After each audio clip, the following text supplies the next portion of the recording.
Assalamualaikum warahmatullahi wabarakatuh. Waalaikumsalam warahmatullahi wabarakatuh. Ya, pada pagi hari ini kelompok 1 akan mempresentasikan hasil diskusi mereka tentang teknologi informasi.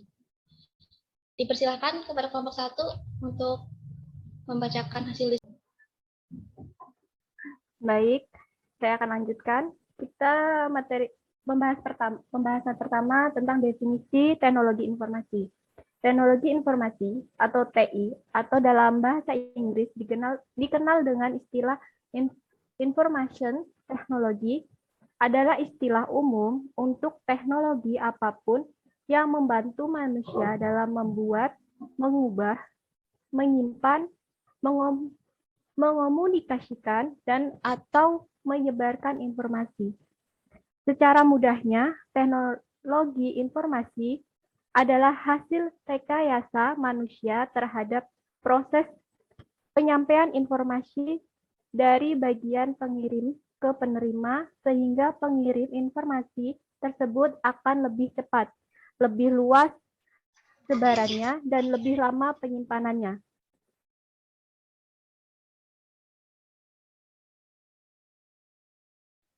Next.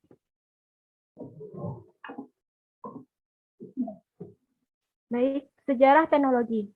Kita dalam sejarah teknologi akan membahas tentang masa prasejarah pada masa 3000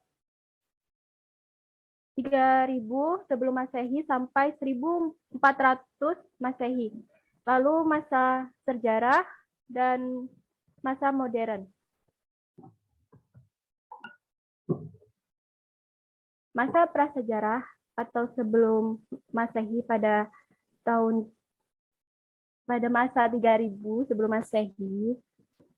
Pada masa prasejarah, informasi yang didapatkan ataupun informasi yang akan diberikan digambarkan pada dinding gua, bebatuan, tebing, ataupun tanah yang memiliki konstruk keras.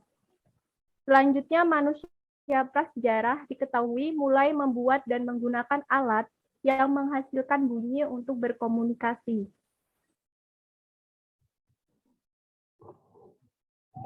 Oke, next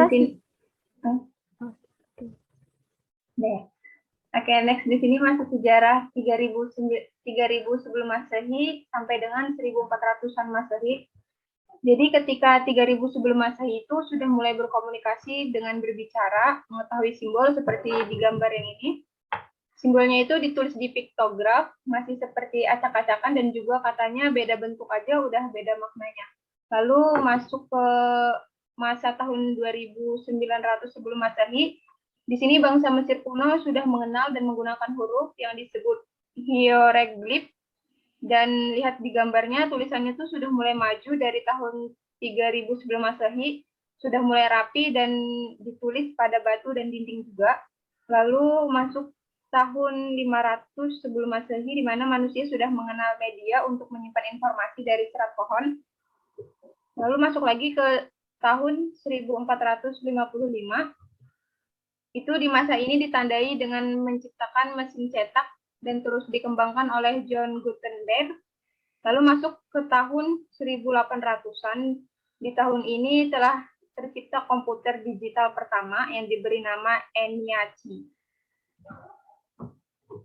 Lalu masuk tahun 1837, Charles Wheatstone mengembangkan telegraf menggunakan kode Morse. Jadi informasi sudah menggunakan kabel penghubur antar tempat. Lalu ada lagi tahun 1861, di situ ditemukan metode untuk menyampaikan informasi yang berbentuk gambar. Ini terus berkembang dari foto diproyeksikan jadi gambar bergerak. Temuan ini awal mula ditemukan teknologi film seperti sekarang, semua adegan film terlihat lebih nyata.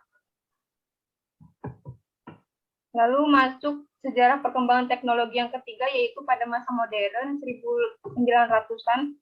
Ini panjang sejarahnya, tapi jika kalian ingin lebih jelas bisa baca makalah yang telah kami buat ya. Di sini poinnya aja akan saya jelaskan. Jadi pada tahun 1923, George Kane menciptakan televisi untuk pertama kalinya dengan bentuk tabung dan berukuran cukup besar dengan pewarnaan yang masih hitam putih. Lalu masuk lagi terakhir pada tahun 1995, itu banyak perusahaan yang menjadi provider dengan membeli jaringan backbone yang pada akhirnya digunakan sebagai bagian untuk mengembangkan teknologi internet. Ya, oke, selanjutnya. Selanjutnya, data. Pengertian data ialah segala sesuatu yang diperoleh dari sebuah pengukuran atau pengamatan atau perekaman terhadap apa yang telah ada pada objek pengamatan. Lebih mudahnya, sesuatu yang telah ada ini disebut fakta. Hasil dari pengukuran atau pengamatan atau perekaman bisa berupa angka, gambar, suara. Misalnya, setelah mengukur beberapa kondisi fisik tubuh, 150 siswa-siswi di suatu sekolah tingkat dasar yang ada di Kabupaten Sidoarjo diperoleh data berikut. Nah, ini contohnya di sampingnya ada siswa 1, siswa 2, siswa 3, dan seterusnya sampai siswa 150. Siswa 1, nama sekolahnya SDN Pucang 1, jenis kelamin laki-laki, tinggi badannya 135 cm, berat badannya 34 kilo. Kemudian siswa 2, SDN Candi 14, jenis kelaminnya laki-laki, tinggi badannya 138 cm, berat badannya 38 kilo. Kemudian siswa 3, nama sekolahnya SDN Buduran 3, jenis kelamin perempuan, kemudian tinggi badannya 147, berat badannya 34 kilo, dan seterusnya. Next, Sur.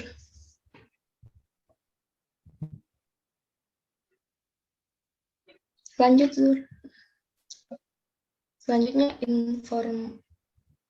informasi. Informasi merupakan data yang sudah diproses sehingga memberikan suatu pengamatan tambahan. Bentuk informasi juga sama seperti data, dapat berbentuk angka, gambar, ataupun suara. Namun dari angka, gambar, dan suara tersebut dapat diambil sebuah kesimpulan atau pengetahuan tambahan. Contoh informasi ialah keadaan kesehatan anak-anak di bangku sekolah dasar di Kabupaten Sidoarjo sangat baik.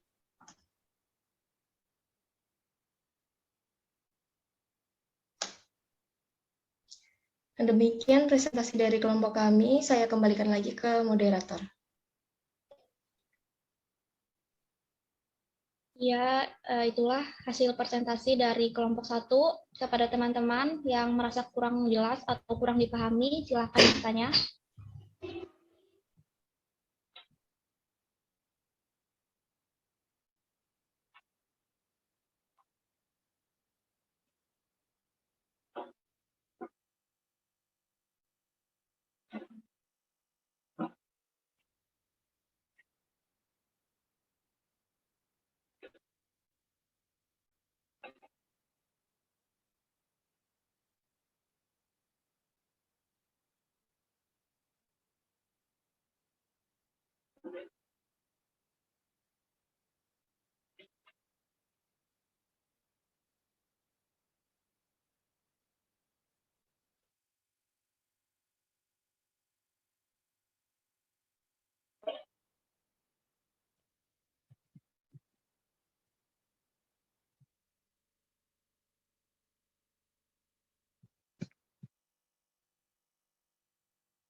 Silakan teman-teman, kalau ada yang kurang jelas.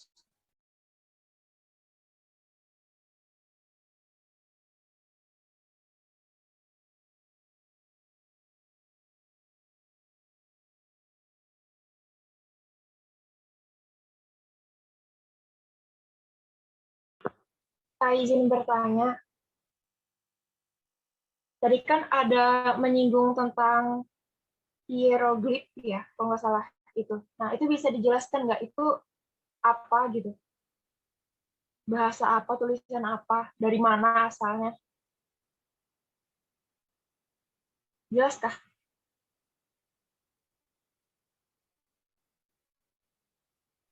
Bisa diulang lagi nih Hah? kalimatnya? Kata-kata tuh. Nggak jelas kah? Enggak, yang kata-kata kalimat kah atau tadi? Itu kan tadi ada disinggung mengenai hieroglyphs itu. Nah, yang tulisan yang di dinding-dinding batu itu tadi. Itu tuh tulisan apa? Terus itu tuh berasal dari daerah mana gitu, tulisan seperti itu tuh. Asalnya.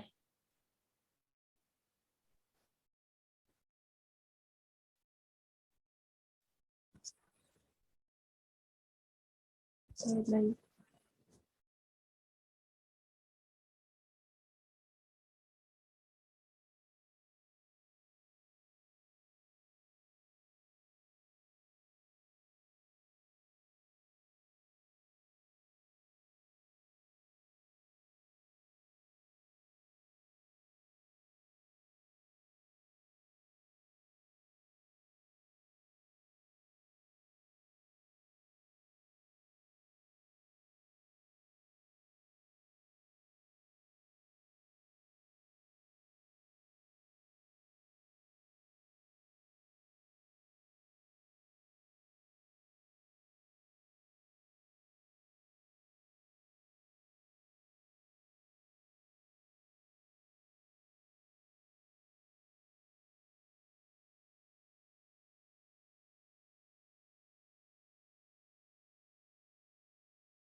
Oke, izin jawab pertanyaan dari ini.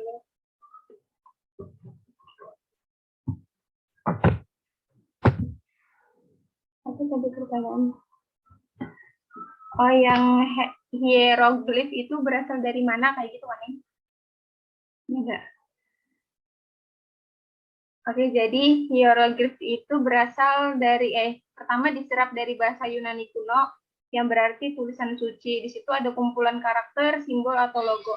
Jadi hieroglif adalah representasi arsitek dalam sebuah gagasan esoterik oleh para ahli Neoplatonis meyakini hieroglif Mesir sebenarnya. Berarti dia tuh dari Mesir, dari Yunani. Pokoknya itu. Gimana? Izin menambahkan. Oh iya, silakan. Tadi kelompok kami sudah memberikan di grup makalah dan PPT. Di makalah ada di halaman 6. Di situ pada masa ini ditemukan bahwa bangsa Mesir kuno sudah mengenal dan menggunakan huruf yang disebut hieroglif. Berarti hieroglif itu dari Mesir. Huruf hieroglif sudah merupakan bahasa simbol untuk sebuah ungkapan. Berarti huruf hieroglif itu sebuah bahasa simbol, sebuah simbol atau ungkapan pada masa bangsa Mesir saat itu. Nah, untuk sebuah ungkapan yang banyak terdapat pada simbol atau ungkapan huruf hieroglif itu banyak terdapat pada batuan, bangunan, hingga pada kulit-kulit kayu dan hewan.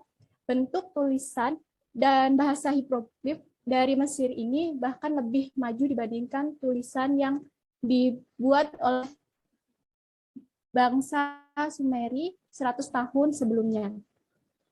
Jika kurang jelas, Mbak Nining bisa lihat di makalah kami di halaman 6. Izin menambahkan lagi. Nah, pada 300 tahun sebelum Masehi, penduduk Mesir telah menggunakan buluh tebal atau bambu kecil sebagai pena. Nah, buluh tersebut diruncingkan ujungnya untuk bisa menulis kayak lempengan tanah liat gitu. Bisa dengan pena buluh ini masyarakat itu bisa mengembangkan aksara hieroglif ini. Jadi mereka komunikasinya pakai itu.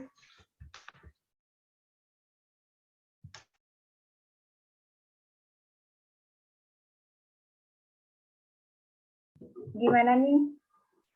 Udah bisa diterima? Ya, bisa. Terima kasih. Terima kasih nih pertanyaan.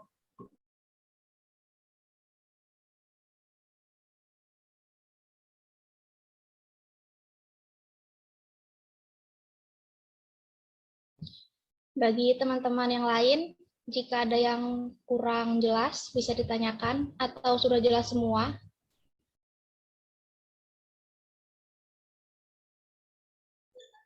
Mungkin saya ingin bertanya juga kepada kelompok pemateri, kepada moderator, bagaimana apa bisa saya bertanya satu pertanyaan lagi?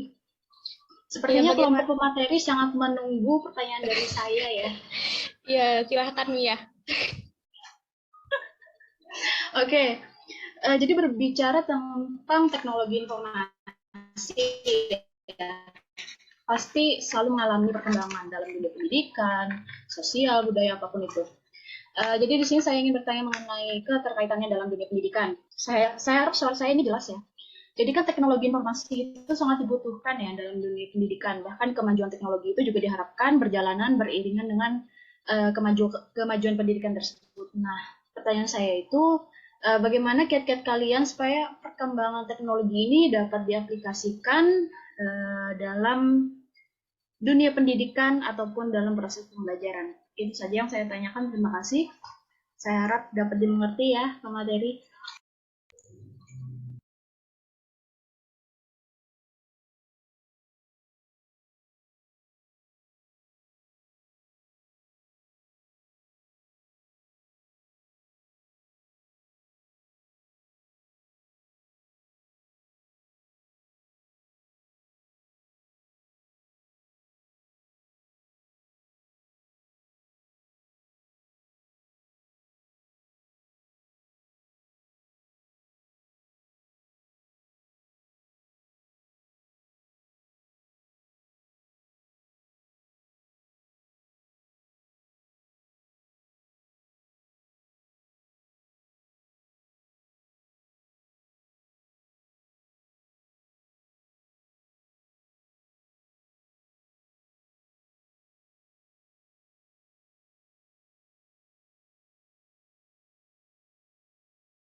Oke, saya akan menjawab pertanyaan dari Suhaibatul Aslam ya.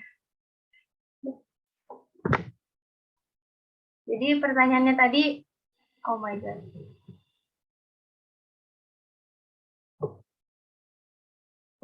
Pertanyaannya tadi, bagaimana teknologi itu bisa digunakan pada dunia pendidikan gitu aja ya. Oke, baik. Kita semua tahu ya bahwa pendidikan itu investasi jangka panjang yang akan kita petik itu hasilnya 10, 20, bahkan 30 tahun pada generasi yang akan datang. Tapi berbeda dengan bangsa lain, kita mempunyai waktu, tidak berbeda dengan bangsa lain, kita tuh mempunyai waktu yang sama. Sehari itu ada 24 jam, seminggu ada 7 jam, dan setahun itu ada 12 bulan.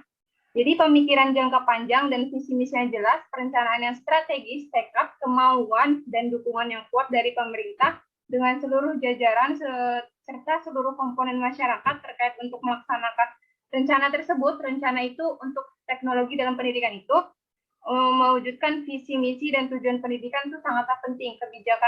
Kebijakan, langkah yang cermat, dan program pendayagunaan teknologi pendidikan yang rencananya agar terlaksana dengan baik dan akan membantu menghasilkan manusia-manusia Indonesia yang tangguh seperti yang kita harapkan bersama. Jadi itu kita harus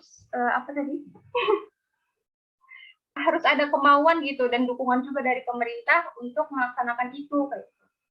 Gimana? Jelas nggak sih? Pokoknya ada tekad gitu. Kalau nggak ada tekad ya udah belajarnya kayak gitu aja. Kita nggak bisa menggunakan teknologi, nggak bisa mendayagunakan teknologi dalam pendidikan kalau nggak ada tekad atau rencana strategis gitu loh. Jadi gitu nggak sih nih? Atau kurang jelas, teman-teman yang lain bisa bantu ya. Oke. Tadi di jawabannya itu seminggu itu ada 7 jam ya? 7 hari. Oh, 7 hari. Iya, 7 hari 24 beda jam. dunia gitu. Iya. Enggak. 24 jam, 7 hari, 12 bulan gitu loh. Ya nggak sih? Salah lagi. Gitu ya. Gimana Mia?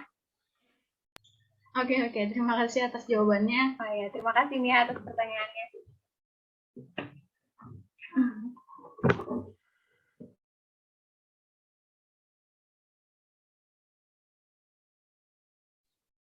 Ya, kepada teman-teman yang lain mungkin apa ada yang kurang jelas?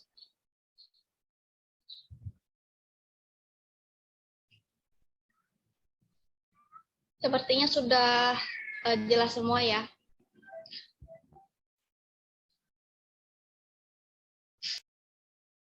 Iya, kalau kurang jelas bisa ditutup aja. Udah.